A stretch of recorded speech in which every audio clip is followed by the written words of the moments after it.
Hey gamers, so in this episode, we're going to go back to Mutants Masterminds. We're going to create a character. This time, it's going to be a homebrewed character of my own creation at power level 5.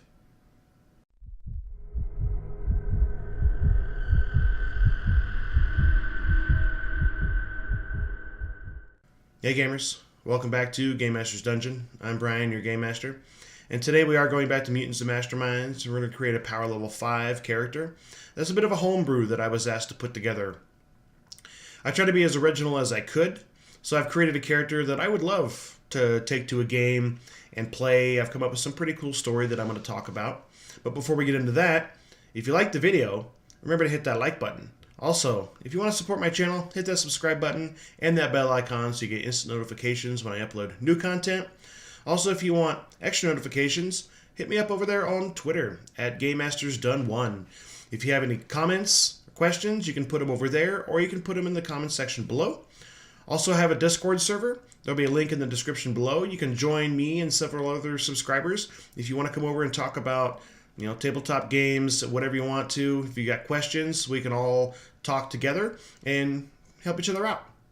So with that said, let's get into it. Alright gamers, so here we are, taking a look at the character that I've created here.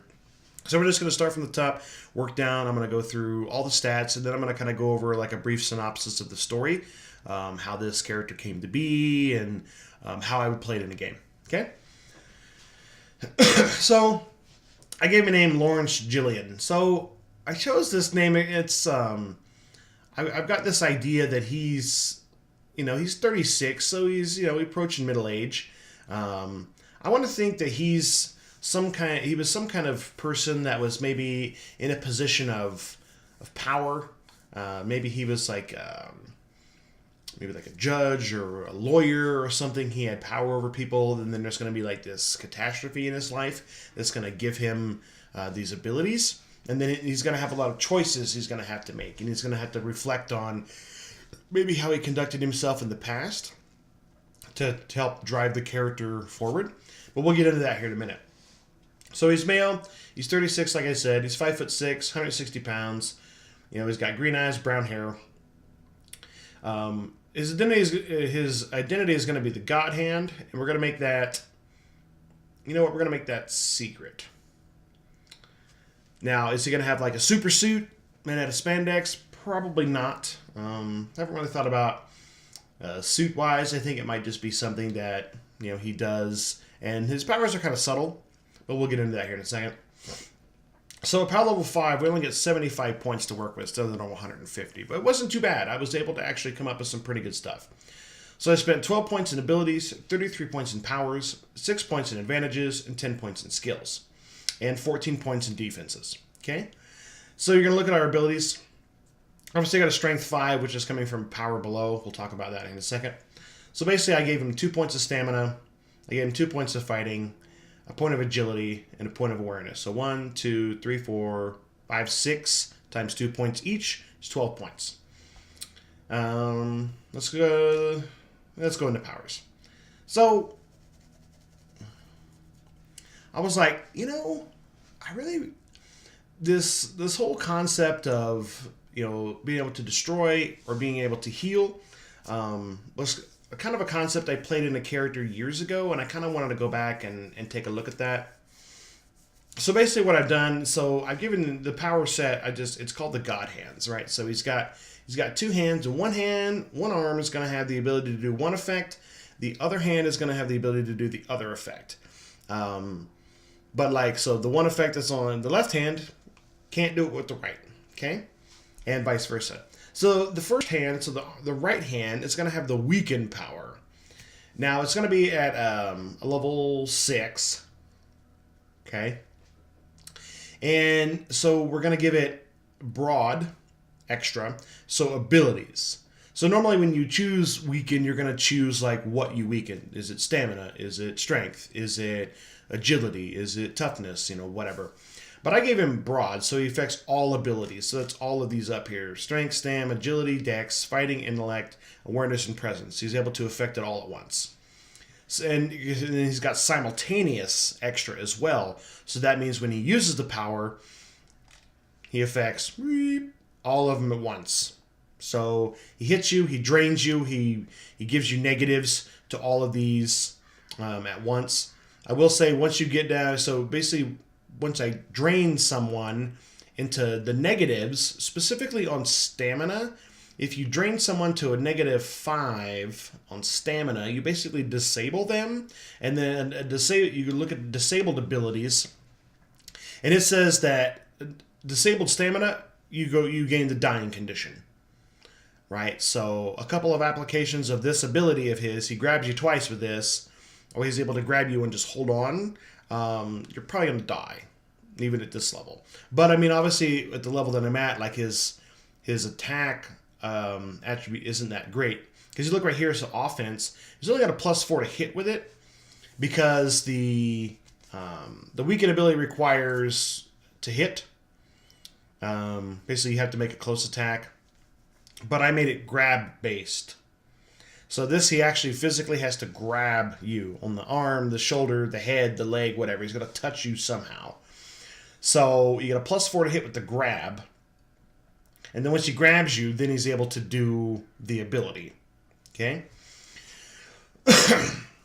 So he's got a +4 to hit with it, but it resisted by fortitude and lowers all abilities at once. With a successful application, and they fail their fortitude save. And then I gave it the limited. Limited is, when you read limited, it's supposed to say like it has a reduced effect. But I think as a GM, if somebody came to me and be like, hey, I got this guy, his one hand is the only thing ever able to use this ability, like ever. Could I take the limited and get a point reduction? Oh, I'd be like, yeah, sure. So that's what I did here. I'm thinking as I would come to me as a player, and then as a GM, I would make this. Because what happens if the right hand gets cut off? Or becomes disabled or something? Well, now you don't even have your power. You lose the power. So I gave a point reduction here. So it's limited to his right arm. So he had like his right hand, right arm, right? And his grab based, like I said. So he has to grab you. Then you make a fortitude. Well, first, you have to make a grab attack. You hit with the grab, and then the opponent gets a roll to see if they can immediately escape the grab. And then if they fail, then they go into resisting by fortitude. Then if they fail that, lower all abilities. Right? So it's kind of like, you've got several rolls have to be made to make this power go off. But when it does, it's pretty bad. Especially if you get down to the -5 on the stamina, they gain the dying condition. Okay? And now, then I gave him his left hand. Now, so he's limited to his left arm, limited to others. I gave him the healing power. So he can destroy and kill with the right, and then he can heal and save with the left.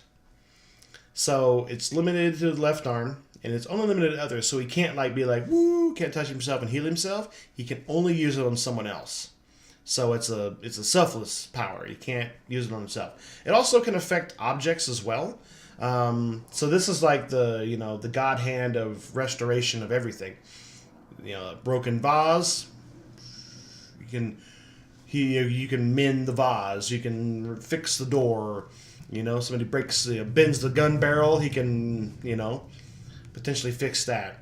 Also has the ability to stabilize the extra, so when he uses it, he could just stabilize somebody from dying, so they're no longer dying. Also, he can resurrect people with it as well. Obviously, I think the resurrection is like a DC 20. Healing check should just be like a D20 plus my healing rank.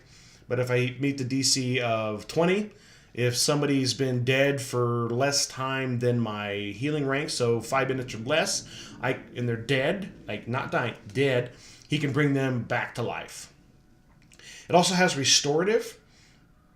So this allows him to, say someone has a similar weaken ability that weakens you, say drains your strength or your stamina.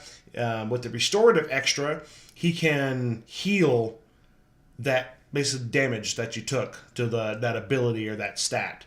Also, it has persistent. So persistent allows you to heal incurable effects. Like if somebody does has something that it's like incurable, stamina damage or whatever. So you take a negative to the stamina. You can't normally use healing to heal that because it's incurable. You have to only heal through time, natural healing. Well, this he can heal through incurable damage. Okay? And then I also gave him enhanced strength of 5. The reason why that is because normally when you make the grab attack, then it's like an opposed, like, your strength versus their roll. I think it's dodge, I believe, or their acrobatics. Yeah, one of the two. Excuse me. So I gave him like enhanced strength. Basically, it's to help to with the grabbing, but also I'm assuming that if if God came down and give you these powers in your hands, you would be a little stronger as well. So he's got the enhanced strength 5. So when he does like unarmed attacks, he can still do damage. You'll see like unarmed, it's a +6 to hit based on my skills down here. So with that, I can only deal up to 4 points of strength damage, even though my strength is 5. Because at power level 5, the attack bonus plus the effects, like damage, the effect rank or whatever, is only twice the series power level.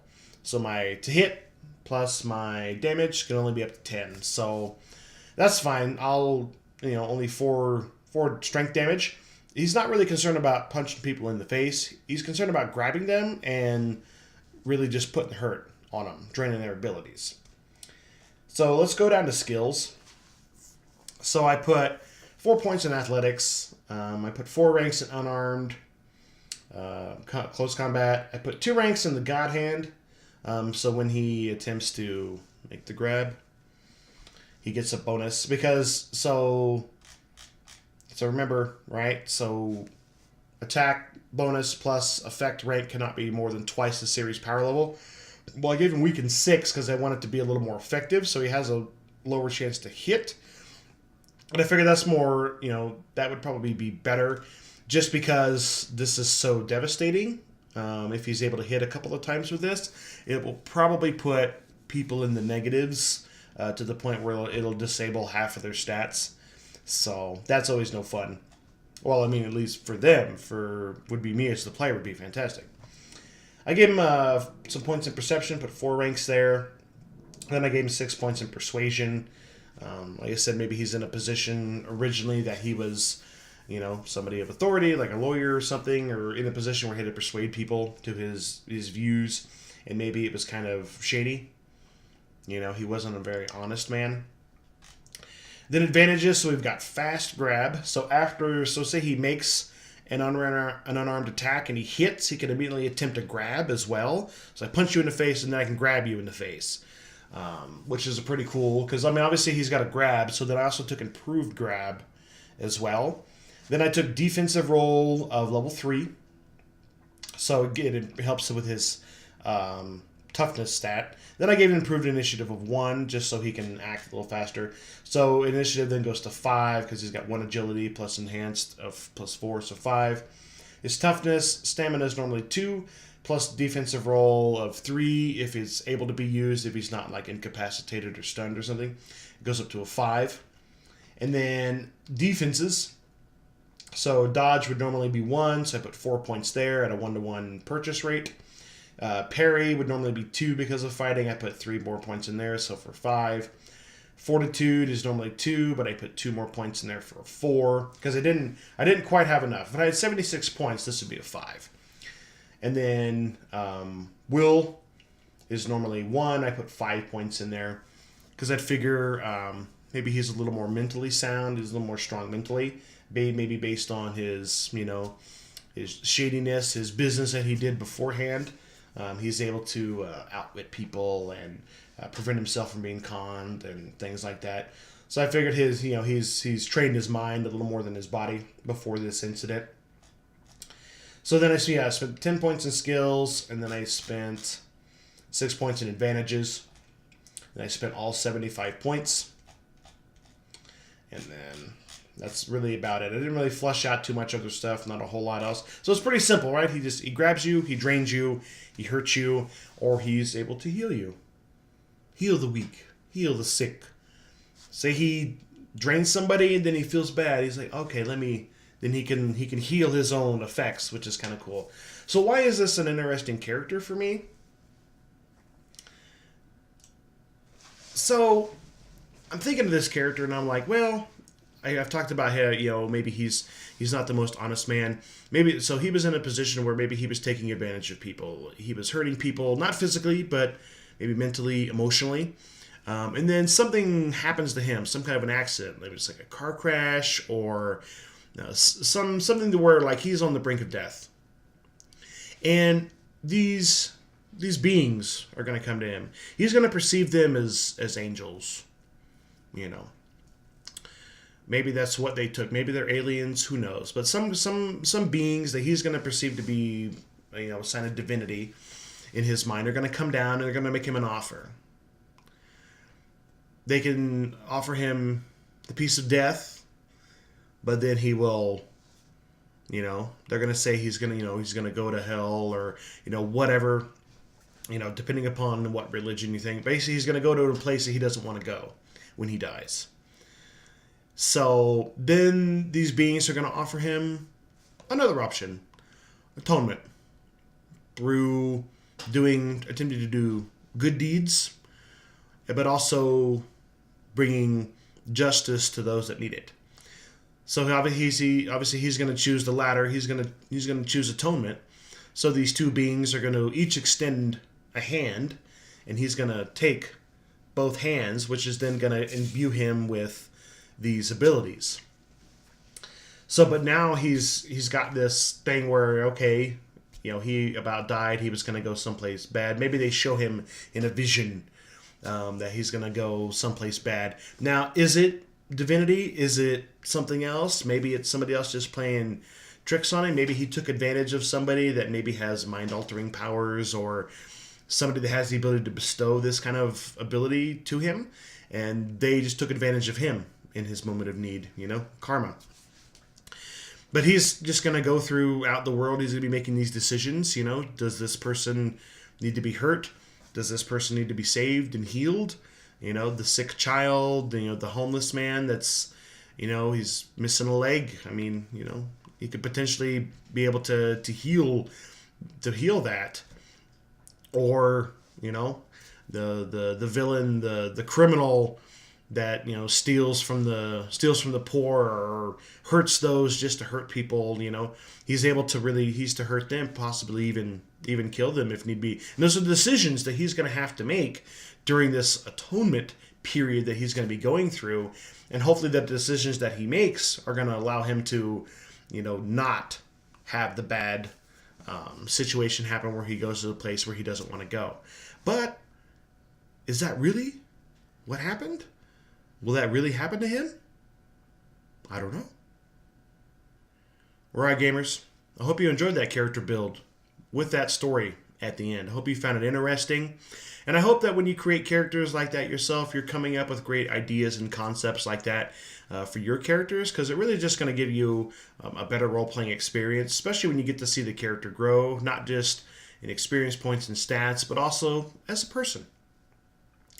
So, until I see you again in the dungeon, I am Brian, your Game Master, and happy gaming.